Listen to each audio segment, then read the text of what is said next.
There really is only one place to start, and that is the Super Sunday match later on, Chelsea against Liverpool. And really, there's only one story to start with from that game that emerged in the last couple of hours. Romelu Lukaku will not be in the Chelsea squad, dropped by Thomas Tuchel for those comments he made to Italian TV in that recent interview when he said he was unhappy with his role at Chelsea and his heart was in Italy and Inter Milan. Let's start with you, Chris. To axe your record signing for a game like this, and it's a big, big call by Tuchel. Is it the right one? Well, I think after the game we'll know exactly. But, you know, it's obviously, I'm putting my foot down. I'm the manager. You've came out, you've criticised me, you've criticised, you've let your teammates down. But there seems to be something underlying. I don't know what the boys think, but there seems to be something underlying because this interview was done 3 weeks ago, Jules. And that's it just coming out now. I'm not quite sure, you know, who's going to win out it. Romelu Lukaku was out for a few weeks. He then got himself back in the team. He scored the last 2 games. And you think, OK, let's go and kick on. And you can understand why Chelsea paid that amount of money. You know, for it to happen so long ago, he's in full control of this situation. How many of his agents know exactly what's going on here? They've turned around and said, right, let's release this. There must be an agenda. There's 100%. There's something. Yeah, and you're seeing it with other players, sometimes with Pogba, things like that. End of the day, Romelu Lukaku sat down, he's done the interview. Whether it's authorised, unauthorised, I believe it was unauthorised. So, because it seems to have taken Chelsea by surprise. In it, you just saw there on the clips, you know, everyone was saying, weren't they, in the summer, Romelu Lukaku could be that missing link for Chelsea to go on and win the Premier League. He's coming back. He's seen the impact he's had. His pace, his aggression, his box play. He's an all-round centre-forward. That's why he's cut, you know, moved the numbers he has, the goals he scored. And you'd be thinking, in a game like this against Liverpool, Virgil van Dijk will be going, in one way, happy days, do you know what I mean? Because we can squeeze the pitch a bit more. But in another way, Van Dijk would have been thinking, I wanted him to play today because I wanted to show that, you know, I can keep clean sheets against the top players. It's been a great battle. So he's stamping down the mark. He's sort of Arteta and Aubameyang.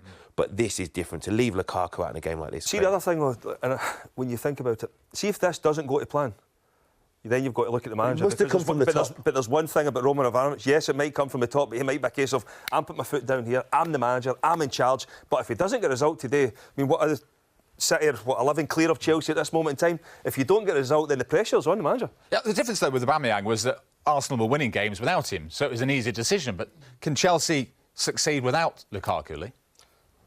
Like just voicing what Matt said there, I think he's been brought into the football club for a reason, and that's where I felt that's been their problem. Werner came in and spent a lot of money on him. He didn't do what he should have done. And then you bring in Lukaku, who's been consistently scoring goals over the past few seasons. And to make this decision, Jules, this stage of the season, I'm sitting here with Boydie saying exactly the same. If he gets that wrong today, it's pretty much the title's over anyway, but you need to be winning games and continuing to do what you're doing. Lukaku scored in his last 2. He's been a threat. He's been a handful. I just don't understand it, and it'd be interesting to see how the fans react to that. I know that you've got, as a manager, you have got to make and prove a point. Yes, I'm the manager if it's come from above, but I just, like I said, this was weeks ago. This could have been resolved in-house. There could have been a different situation where I said to Boydie, maybe fine Lukaku, you know, make some form of... You say it was weeks ago. Do you, because it was unauthorised, it did seem to take Tuchel by surprise. So maybe it's the time of the release, the January window opening, but with all the team... Even still, Matt, I'm not sure whether Tuchel's having Lukaku, and that, we sat on him with Mercy last week, and I said... He didn't even start him. Was it against Villa? Yeah, he came on with the impact. So you're thinking, you know, you're spending all this money. He's been fit for weeks. He's been sat on the bench. There's something more. But we don't see everything behind the... No, maybe he's not hitting quite numbers and he's bringing on the impact, but the impact he has had, he's a game changer. We've seen it. Well, if he plays. Alan, I mean, could they have sorted this out without dropping him for a game like this? Maybe. I don't know where Lukaku's coming from on this one. I mean, the boys have touched all the edges on the whys, maybes, and, you know, when it came out, I think it doesn't really matter when it came out. I don't ever remember being in a position in a football club that I needed to come out and say anything like that. They spent a lot of money on him coming back. I think if you sat him down at the start of this, when they wanted him back from Inter, and said, OK, look, we want you back at the football club. We're going to give you X amount of money. You just have to sign there. I want you to turn up time for training. I want you to give everything you've got. And you're happy with that, aren't you, Romelu? You want to come back? Yeah, OK, we'll sign that. So we're just beyond Christmas now, or just before Christmas he's put this out, and he said he's not happy with his role. That means he's having a direct go at Tuchel. Forget about Chelsea at the moment. If his role in the team is not what he expects it because he played with 2 up top with Inter Milan and that made him happy, then he's having a direct go at Tuchel's tactics. Because he then wants to say, if his role is a sole striker, Tuchel says, look, big man, I want you to lead the line, you're brilliant at it. And like the lads have said, turns the game against Villa, coming on, scores a great goal against Brighton. And then, unfortunately, of course, Brighton, well, unfortunately for Chelsea, of course, they get that late equaliser and he still scores the only goal of the game. But it means he must be having a go at Tuchel. And I don't know whether, when Matt says it comes from above, I think it's Tuchel that's decided, you're not happy with your role. I think he's like, you're having a go at me. And I am going to put my foot down here and say, OK, I'll tell you what you do. How's your role at the back of the stand? And then if it doesn't go well, Tuchel has to carry the can. We're going to hear from Tuchel and get his take on it in a moment, but you guys have been in changing rooms. Something like this, an issue like this, your main striker dropped, your £100 million man dropped. Chris, how destabilising could this be on the rest of the team?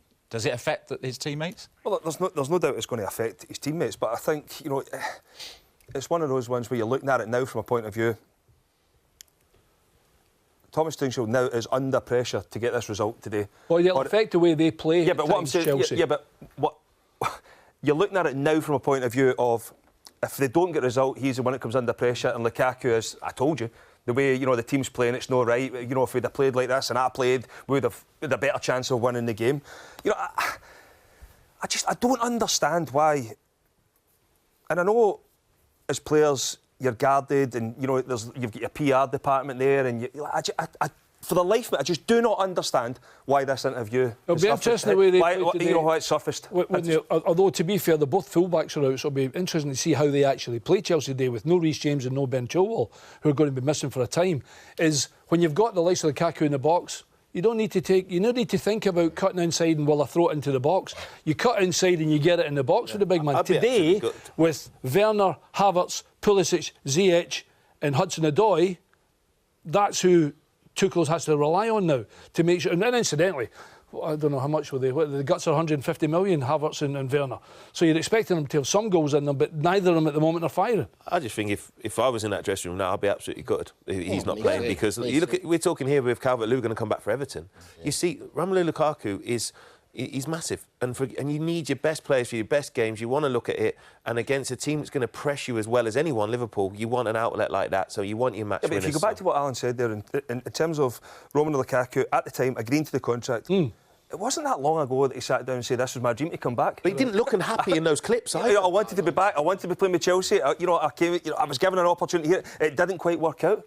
I want to come back, I want to score goals, I want to be at this level. And now all of a sudden, and that's what I just do not understand why... I tell you what's brilliant, seriously. There's some things you think and don't say, and some things you just keep to yourself. I never say I don't like any of the four of you. Yeah. That's my point. I do. The difference is we just tell you to your face we don't like you. But you know what I mean? There's some things surely you go, I'll pull that in a wee bit. I really need to say... Is there a part of him now he's back in the team and scoring goals, you probably might think, I wish I hadn't said that. Well, the problem with that is, of course, if Chris is right and it's a 3-week prior interview, the goal against Brighton and the 2 goals against Villa... Before he got back in the team. ...is actually consequential after he's actually said it His agent could have pulled it and said, I don't want it coming out, because he aired it afterwards, but... End of the day, he's done it now. It's noise they don't need, like Thomas Tuchel said. You've got enough going on with COVID. You've got enough going on. They're dropping points. They're drawing too many games. They're dropping points. Man City are running away with it. They've got Europe to come as well. January window. You just don't need this noise. The other thing is, well, we've always said that Tuchel couldn't control the big egos as such at PSG, and that's why he struggled in the end up there. Couldn't control them. It's a case here where, you know what, you're out of the team. I'll work with the boys who want to play with me, who want to, give their all for the club. Surely that could be resolved, Boydie. Surely, like I said, this noise he doesn't need. But he's making more noise for the football club in itself by taking him out of the team. And like you said, if you don't get a result today, well, as a fan, you'd be furious. But if he'd left him in, would he have been accused of weak management? That is the flip side of it. But listen, if Lukaku's fit, he's playing. And I think this could have been resolved away from the media. It didn't have to be blown up the way it was. He could have pulled him in and said, listen, make an apology. Answer the do question. something. You're the manager of Chelsea. I'd play him. You'd play Liverpool today. You'd play him. I'd be playing him. You'd be playing him? 100%. So even though he's disappointed... I'd be speaking so hang to on. him. You're disappointed. Mr Abramovich is disappointed. Yep. And the Chelsea Football Club must be, as a whole, disappointed that our star striker that will spend 90 million to get back has come out and give it. I would be My playing heart him. lies in Inter, and you're like, what? But I'd be playing him, and I tell you what, if it was 60, 70 minutes in and he hadn't performed, I'd be dragging him off, and then I'd be leaving him out and saying, you know what, keep your mouth quietly shut, get on with your business, and we'll resolve this another time.